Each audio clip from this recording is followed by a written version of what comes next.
Assalamualaikum sahabat curhatizen. Oke, kita nyimak nih kasusnya Agus Salim ya.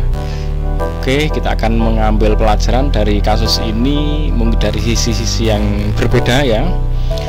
Kalau secara singkat kasusnya itu, ini si Agus ini ada hubungannya tidak baik dengan bawahannya.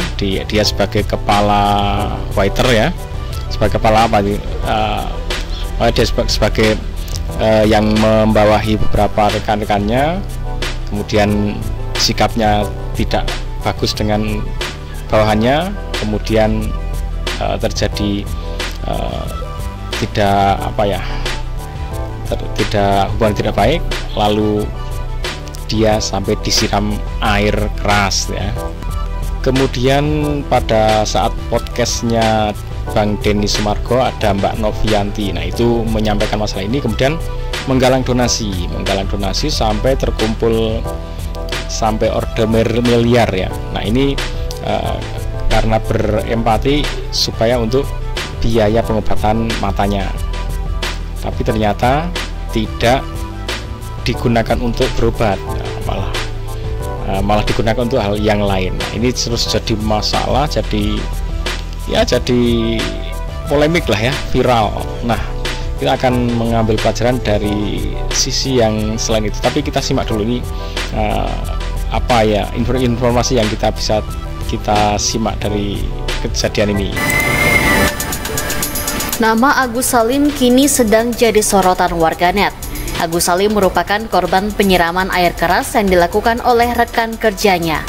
Kini, Agus Salim viral di media sosial karena berseteru terkait uang donasi. Mantan rekan kerja Agus Salim pun buka suara. Mantan rekan kerja berinisial A tersebut membeberkan kelakuan Agus selama bekerja di sebuah restoran. Mantan rekan kerja berinisial A tersebut membeberkan kelakuan Agus selama bekerja di sebuah restoran. Menurut A, Agus saat itu bekerja sebagai kepala waiter, sementara dirinya menjadi asisten kepala waiter. A mengaku bekerja bersama Agus selama 1 tahun lamanya. 1 tahun bersama, A menyaksikan bagaimana Agus memperlakukan rekan dan para bawahannya. A menyebut Agus kerap menegur bawahannya dengan tidak manusiawi.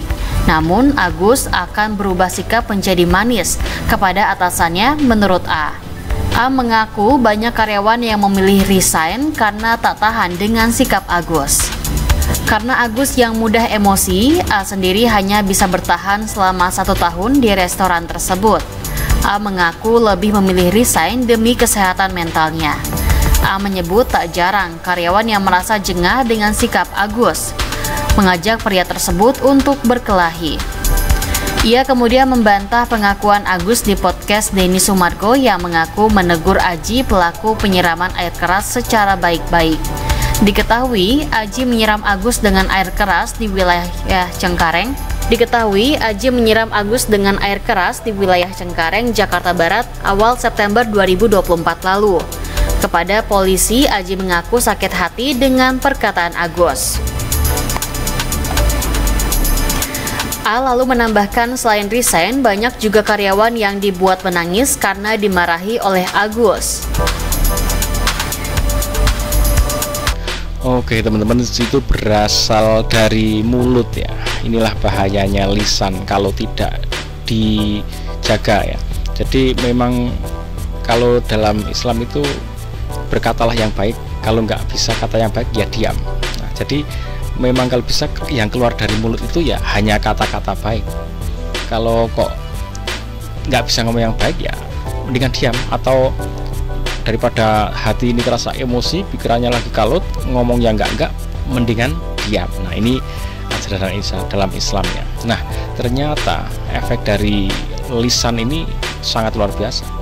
Orang bisa sakit hati, kalau udah sakit hati balasnya kadang nggak cuma lisan saja.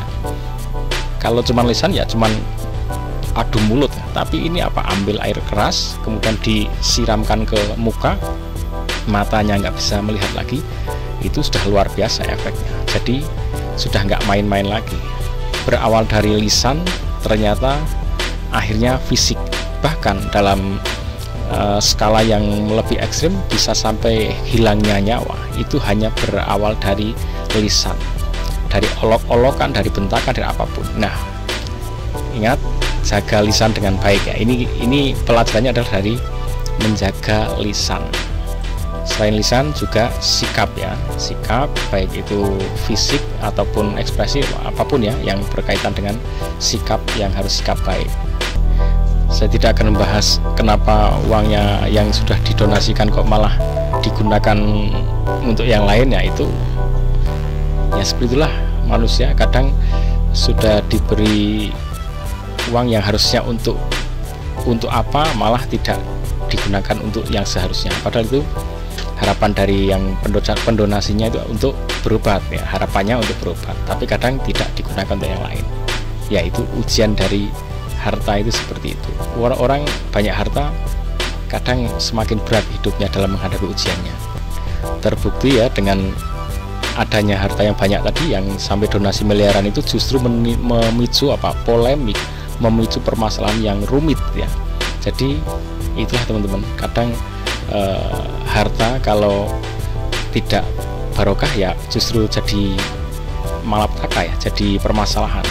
Tapi kalau harta yang barokah ya jadi barokah, jadi baik ya. Kalau orang-orang yang mendonasi ya itu hartanya barokah, karena apa? Hartanya didonasikan untuk orang lain untuk bisa bermanfaat, berobat. Tapi bagi yang didapat donasi ini ternyata dia malah berpikir lain. Justru dengan adanya harta yang banyak itu ternyata malah jadi masalah ya. Dan itu banyak di kita itu kadang nggak sadar, mikirnya kalau banyak harta itu semuanya masalah beres, senang, tapi ternyatanya bisa seperti ini, harta yang banyak menimbulkan masalah ya. Faktanya seperti itu teman-teman. Tapi ya kita memang berharapnya ya diberi harta banyak dan barokah. Nah itu idealnya memang seperti itu.